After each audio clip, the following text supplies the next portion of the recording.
സംസ്ഥാനത്ത് മഴക്കെടുതികൾ രൂക്ഷമാണ്. നമ്മൾ പോകുന്നത് വയനാട്ടിലേക്കാണ്. അവിടെ കനത്ത മഴയിൽ വയനാട് വാളാട് ഇല്ലത്തുമൂലയിൽ കിണർ ഇടിഞ്ഞു താഴ്ന്നു. ഇന്നലെ വൈകിട്ട് 4 മണി മുതലാണ് കിണർ ഇടിഞ്ഞു താഴ്ന്നത്. വിശദാംശങ്ങൾ ആഷിഖ് റഹ്മാൻ നൽകും. ആഷിഖ്, എന്താണ് അവിടെ സംഭവിച്ചത്? കനത്ത മഴ മൂലമുണ്ടായ സാഹചര്യമാണോ ഉണ്ടായിരുന്നത്? എന്താണ് അത് സംബന്ധിച്ചുള്ള കൂടുതൽ വിവരങ്ങൾ?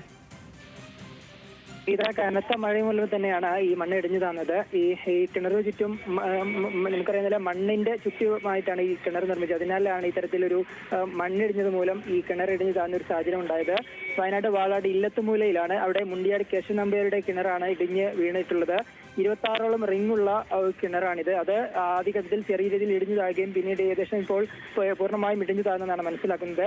ഇന്നലെ വൈകിട്ട് 4 മണി മുതലാണ് ഈ ഒരു മഴ ശക്തമായി തുടങ്ങിയത്. തുടർന്നാണ് മഴ ആദ്യഘട്ടത്തിൽ കിണർ ചെറിയ രീതിയിൽ ഇടിഞ്ഞു തുടങ്ങുകയും പിന്നീട് അതിന്റെ ഓരോ ഭാഗങ്ങളായി താഴത്തേക്ക് വീഴുന്ന ഒരു സാഹചര്യം ഉണ്ടായത്. എന്തായാലും വയനാട്ടിൽ മഴക്കെടുതികൾ വലിയ രീതിയിൽ ഇല്ലെങ്കിൽ പോലും ഇത്തരത്തിൽ കിണർ ഇടിഞ്ഞു താഴുകയും മരങ്ങൾ വീഴുകയും അടക്കമുള്ള ചെറിയ ചെറിയ അപകടങ്ങൾ പല സ്ഥലങ്ങളായി റിപ്പോർട്ട് ചെയ്യുന്നുണ്ട്.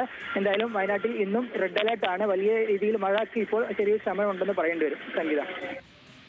ആഷിഖ്, ഇപ്പോഴും ശമനമുണ്ടെന്ന് പറയുമ്പോഴും റെഡ് അലേർട്ട് നിലനിൽക്കുകയാണ്. എന്താണ് ഈ മണിക്കൂറുകളിലെ ഒരു സാഹചര്യം? ഇടവിട്ടുള്ള കനത്ത മഴയാണോ, കാറ്റുമുണ്ടോ? എന്താണ് അവിടുത്തെ ഒരു സാഹചര്യം? സംഗീത, ശക്തമായ മഴ വയനാട്ടിൽ ഇതുവരെ പെയ്തിട്ടില്ല. സാധാരണഗതിയിൽ കഴിഞ്ഞ മാസം മെയ് അവസാനത്തോടുകൂടി പെയ്ത മഴയ്ക്ക് സമാനമായ ഒരു മഴ നിലവിൽ ജില്ലയിൽ പെയ്തിട്ടില്ല.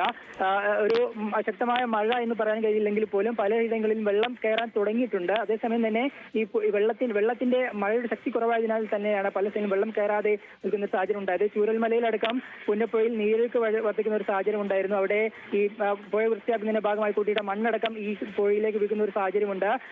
നമുക്ക് പടിഞ്ഞാറത്തറയിലടക്കം വെള്ളം കയറി വീടുകളിലേക്ക് കയറുന്ന ഒരു സാഹചര്യം ഉണ്ടെങ്കിൽ പോലും കർണാടകയിലെ ബീച്ചനിഹള്ളി ഡാം തുറന്നതിനാൽ തന്നെ അവിടെ വെള്ളം കയറുന്ന ഒരു സാഹചര്യം നിലവില്ല. ഇങ്ങനെ പടിഞ്ഞാറത്തറ, ലക്കിടി അടക്കമുള്ള ചില മലയോര പ്രദേശങ്ങളിലാണ് നിലവിൽ ഒരു മഴയുടെ സാന്നിധ്യം കുറച്ച് കൂടുതലുള്ളത്. അതേസമയം അവിടെ ആരെയും മാറ്റി പാർപ്പിക്കേണ്ടതായ വെള്ളം കയറി ഏതെങ്കിലും തരത്തിലുള്ള അപകടത്തിലേക്ക് പോകുന്ന സാഹചര്യം നിലവില്ല. എന്തായാലും മഴയുടെ അളവ് വൈകിട്ടായതോടുകൂടി ഏകദേശം കുറഞ്ഞു തുടങ്ങിയിട്ടുണ്ട്. സംഗീത. ശരി ആഷിഖ്, കനത്ത മഴയിൽ വയനാട് വാളാട് ഇല്ലത്തുമൂലയിൽ കിണർ ഇടിഞ്ഞു താഴ്ന്നതിന്റെ ദൃശ്യങ്ങളാണ് പ്രേക്ഷകർ കാണുന്നത്.